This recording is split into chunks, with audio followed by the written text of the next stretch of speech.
Welcome back. Thank you very much for staying with us. South Africa has achieved malaria-free status, and government's efforts to control and eliminate the disease are being recognized. The World Health Organization conferred the Health Department with a malaria-free certificate. The disease only occurs in certain areas of the country. It's currently limited to the low-altitude border regions of 3 provinces, being KwaZulu-Natal, Mpumalanga, as well as Limpopo.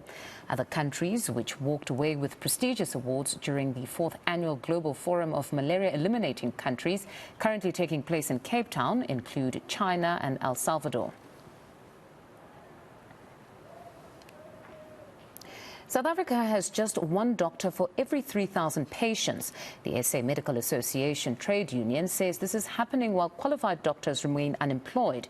It's marching in KZN today to demand public sector jobs for doctors who have done their community service. eNCA's Nqobile Madlala joins us now from Durban with the very latest. Good morning, Nqobile. So doctors have decided to take to the streets. Their working conditions are deplorable. 1 doctor for every 3,000 patients. Give us context.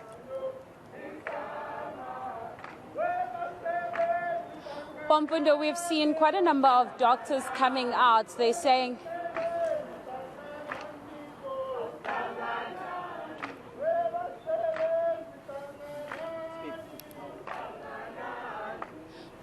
we've seen quite a number of doctors coming out. They're saying that it's very important that they stand for this. They're saying that there's an issue with regards to a number of doctors that are currently working in the governance sector. Now, you will remember that quite a lot of doctors were very needed in a time of COVID, and they're just still as needed at this time, as well as the health staff. So they have decided to come here. You'll see behind me, they've already started gathering. We're expecting this march to start at about 11 o'clock. This is, of course, a call for more doctors to get work in the public sector, to be able to deliver that service that is much needed by communities and society at large. But of course, joining me now to unpack that situation, I'm going to bring in the spokesperson for Satamu. Please speak to us. Samatu, sorry. Please speak to us about what is happening today. Good morning, everyone. Thank you so much for having me here today. My name is Dr. Nqobile, and I represent the South African Medical Association Trade Union. I'm currently serving as the chairperson in KwaZulu-Natal. A decision was made by the National Executive Committee for us to come out today and stand in solidarity with our unemployed doctors. As we know, basic healthcare is a human right in South Africa, but as the actual service providers and the foot soldiers of the Department of Health, we find ourselves in a situation where there's simply not enough of us to render quality healthcare to our community. So we have been in discussions with the National Department of Health. We have presented them with a list of over 400 doctors that are looking to be employed in the Department of Health in the public sector currently in order to ease the burden of this short staffing. But we have not been met with any positive responses. Currently, the list is sitting at over 1,000 doctors that are all seeking employment.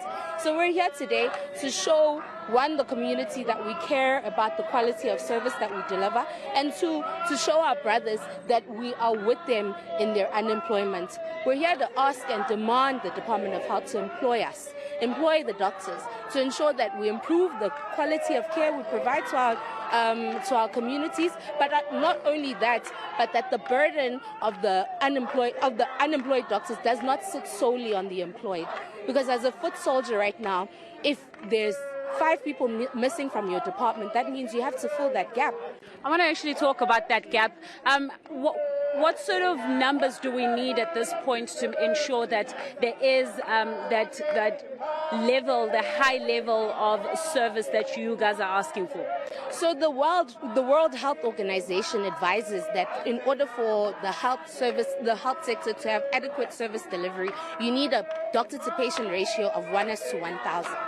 Currently, our doctor-to-patient ratio is 1:3,198, which means the average employed doctor in the public sector is seeing 3 times the normal, right? So that means that there's no way you can provide quality healthcare when you're basically working at 3 times your limit. So, yeah.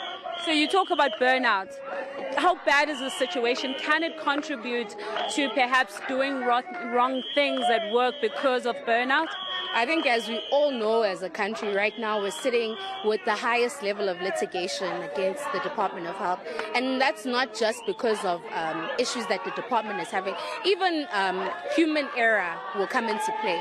There's no way that I can be expected to work 26 hours straight and still be a functional doctor, a safe doctor. So we're asking not only for the community to be protected, but also the doctor to be protected.